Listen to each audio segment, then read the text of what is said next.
Ayan, maraming pong salamat sa mga nag-subscribe sa aking channel ng mga Team EDC.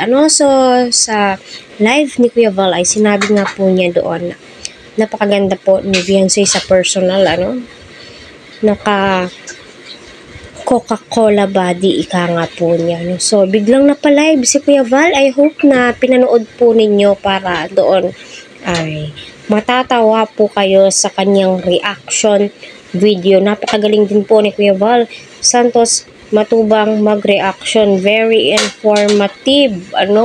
Isasalaysay po niya step by step. So, yun.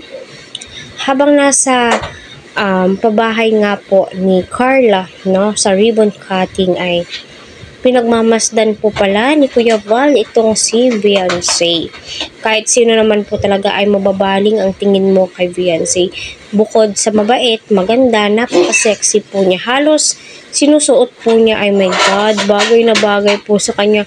Fit na fit. Ay naku, napakaliit ng kanyang, tawag nito?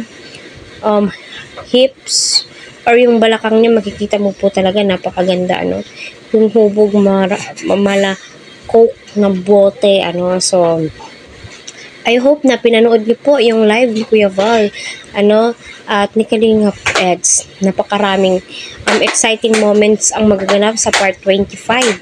Kaya abang-abang po tayo. Grabe din po itong si Kuya Val kung mag-reaction video.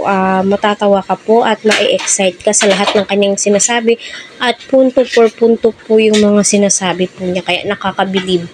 Panoorin niyo po yung live niya every day po yan siya nagla-live. At yung topic po niya kanina is about kay Beyonce at saka kay Ekay. So, totoo naman po talaga, iwasan po natin ikumpara, pero hindi po talaga maiiwasan kung ang basher ay grupo ni Miss Ekay, Alam naman po natin, itong mga supporters ng Team EDC, hindi po ito pala away, basta hindi po inuunahan, 'di ba?